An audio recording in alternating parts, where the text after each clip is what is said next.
नमस्कार, कोरोना से जुड़े इस खास शो अफवाह बनाम हकीकत में आपका स्वागत है। मैं हूं अदिति राजपूत। यूरोप कोरोना का एपिसेंटर बना हुआ है, केंद्र बना हुआ है। हर दिन नए केसों में बढ़ोतरी होती जा रही है। मरने वालों का आंकड़ा भी कुछ देशों में डराने वाला है। जर्मनी, ऑस्ट्रिया, नीदरलैंड, फ्रांस में बड़े हैं केस। ऑस्ट्रिया में आज से 20 दिन का संपूर्ण लॉकडाउन लगा दिया गया है, जिसके बाद वहां पर काफी विरोध भी हो रहा है। नीदरलैंड की बात करें तो यहां पर 3 हफ्ते का आंशिक लॉकडाउन लगाया गया है। चिंता इसलिए भी है क्योंकि यूरोप सबसे ज्यादा वैक्सीनेटेड क्षेत्रों में से एक है। ऐसे में यहां पर केस बढ़ने के पीछे क्या वजह है? हमें ये नहीं भूलना चाहिए कि यूरोप में मामले बढ़ने के बाद ही धीरे धीरे पहले भारत में भी केस बढ़े थे और फिर दूसरी लहर आई थी और उसने किस तरह से हमारे देश में तबाही मचाई थी। समझना जरूरी है कि कहां गलती हो रही है और हमें क्या नहीं दोहराना है। खास मेहमान हमारे साथ जुड़ रहे हैं। डॉक्टर राजेश पारिक हैं, निदेशक हैं मेडिकल रिसर्च जसलोक अस्पताल मुंबई से।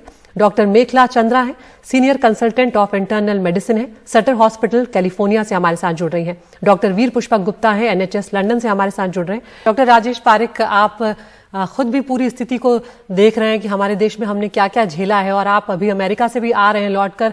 किस तरह का अंतर आप देख रहे हैं? यूरोप और दूसरे देशों के बाद ही हमारे देश में दूसरी लहर आई थी डॉक्टर पारिक, तो ऐसे में ये जो स्थिति है उससे हमें इस वक्त क्या सीख लेनी चाहिए?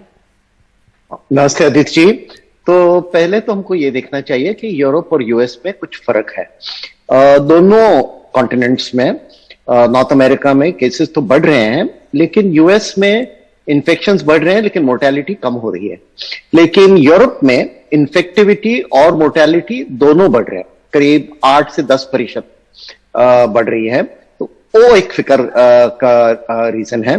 और जैसे मेरे दोनों कलीग्स ने बताया, वो मैं वापस नहीं कहना चाहता हूं, लेकिन ये बहुत क्लियर है कि जो पॉकेट्स थे अनवैक्सीनेटेड लोगों के, वहां से फैल रहा है। ऑस्ट्रिया का भी वैक्सीनेशन रेट कम है दूसरे कंट्रीज से, और वहां अभी लॉकडाउन हो रहा है। तो जो अनवैक्सीनेटेड लोग हैं वहां से ये फैल रहा है, और जो वैक्सीनेटेड लोग हैं उनको ऐसे लगता है कि अभी हमारे लिए तो पैंडेमिक खत्म हो गई, हम सुरक्षित है, तो उनमें एक फॉल्स सेंस ऑफ सिक्योरिटी आ जाती है और फिर उनमें भी इन्फेक्शन आता है, जैसे वो घूमते हैं। अभी आज ही सुबह मैं न्यूयॉर्क से वापस आया हूं, पेरिस में मैं था, और अगर आप वहां देखते करीब 2 हफ्ते पहले, तो ऐसे लगता कि कोई प्रॉब्लम नहीं है, पैंडेमिक नहीं है जी। कुछ लोग मास्क तो अभी पहन रहे हैं, लेकिन ज्यादा करके ऐसे लगता है कि सब अभी लूज हो गया है, लोग भूल गए। और जैसे डॉक्टर वीर ने भी बताया था कि ये वैक्सीन की जो इम्यूनिटी होती है उसका एक टाइम पीरियड रहता है, और उसमें वो अभी इम्यूनिटी है कई वैक्सीन की, वो वेनिंग हो रहा है। और सबसे महत्वपूर्ण बात यह है साइंटिफिक के लिए, पब्लिक के लिए नहीं लेकिन साइंटिस्ट के लिए, कि अभी तक तो हम लोग हर वैक्सीन की एफिकेसी देख रहे थे। अभी डेटा आ रहा है कि कौन से वैक्सीन की इम्यूनिटी कैसी होती है। वैक्सीन काफी अलग अलग है, उनके व्हीकल्स अलग है, मेथड्स अलग है, और उनका ड्यूरेशन अलग है। तो शायद मिक्स और मैच करना चाहिए। शायद जब हम बूस्टर डोज देते हैं तो अलग लेना चाहिए। मैं खुद अभी मॉडर्ना का बूस्टर डोज लेके आया हूं यूएस से, तो उसके ऊपर भी अभी डेटा पे ध्यान रखना चाहिए, और साइंटिफिक कम्युनिटी को जो विजिलेंस है वो चालू रखना चाहिए। लेकिन लोगों में क्या होना चाहिए, बहुत इंपॉर्टेंट है टेस्टिंग। देखो अभी हम लोग काफी समय से टेस्टिंग की बात नहीं कर रहे हैं, मैं गए 2 साल से टेस्टिंग की बात कर रहा हूं। सबसे महत्वपूर्ण चीज यह है कि टेस्टिंग और ट्रेसिंग, जैसे वो हम करते जाएंगे तो इसको हम कंट्रोल में लाते जाएंगे। दूसरा डोज लेना बहुत ही महत्वपूर्ण है, और फिर जिन्होंने 2 डोज लिए हैं उनको बूस्टर डोज लेने की भी जरूरत पड़ेगी, क्योंकि इम्यूनिटी अभी कम हो रही है। और सबसे महत्वपूर्ण बात अदिति जी यही है कि हमको सबको सावधान रहना चाहिए। डॉक्टर वीर, जो बात आप कह रहे हैं यही बात doctor Indian council of medical research भी कह रही है डॉक्टर पारिक की। देश की जो आबादी है, पहले 80% आबादी को दोनों डोज लग जाएं, उसके बाद हम बूस्टर डोज तक आए। लेकिन सवाल यहां पर यह भी उठता है डॉक्टर पारिक कि बहुत से लोग हैं जिन्हें दूसरा डोज लेके 5-6 महीने से ज्यादा हो गया है। ऐसे में अब वो प्रोटेक्शन नहीं रहा होगा बॉडी में। बिल्कुल, आप जो बोल रहे हैं वो सही है। और दूसरा आंकड़ा आपको हमेशा ध्यान में रखना चाहिए। देखिए, मैं हर रोज लोग बोल रहे हैं कि हमारे 100 करोड़ वैक्सीनेशन हो गए हैं, लेकिन वो नंबर इतना महत्वपूर्ण नहीं है जितना परसेंटेज है।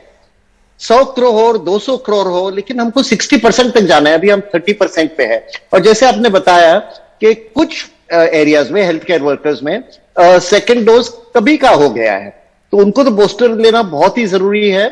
तो दोनों स्ट्रैटेजीज इंपॉर्टेंट है। एक सेकेंड डोज जितने लोगों को मिल सके उतना देना चाहिए, लेकिन बूस्टर को भी अभी शुरू करना चाहिए, particularly in vulnerable populations. Doctor Parekh, यहाँ पर सबसे बड़ी समस्या हमारी ये भी है कि भले ही केसेस कम आ रहे हैं, लापरवाहियां लेकिन लगातार हो रही हैं और मौतों में बहुत ज्यादा कमी नहीं है। आज भी 249 लोगों ने जान गंवाई है।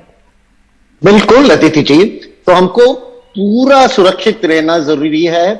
टेस्टिंग करना, मैं वापस बोल रहा हूं, बहुत ही जरूरी है जी। और ये तीसरी बात यह है कि मैं ये नहीं समझ पाता हूं कि हमको सीक्वेंस में क्यों करना चाहिए कि पहले हम लोग 80% पॉपुलेशन करेंगे फिर बूस्टर के बारे में सोचेंगे।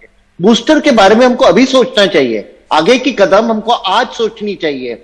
और जिन लोगों में 6 महीने हो गए हैं, जैसे हेल्थ केयर वर्कर्स है जिन्होंने डोज लिए, उनको बूस्टर देना चाहिए। और फाइनली हमको इसके बारे में भी ध्यान रखना चाहिए कि बच्चों का क्या होगा, बच्चों के वैक्सीनेशन का क्या होगा, उसके ऊपर हमको ध्यान रहना चाहिए। क्योंकि जब हम लोग 60%, 70%, 30% की बात करते हैं, हम लोग एलिजिबल पॉपुलेशन की बात कर रहे हैं। बिल्कुल, लेकिन तो हमारा यहाँ पर हमें eligibility ये समझना criteria जरूरी अलग है कि इस वक्त जिन जिन चीजों की जरूरत है शायद एक साथ कदम उठाने होंगे। युद्ध स्तर पर जी। वैक्सीनेशन जो है वो जरूर करना होगा। मेरे पास वक्त इतना ही है। आप तीनों मेहमानों का बहुत बहुत शुक्रिया।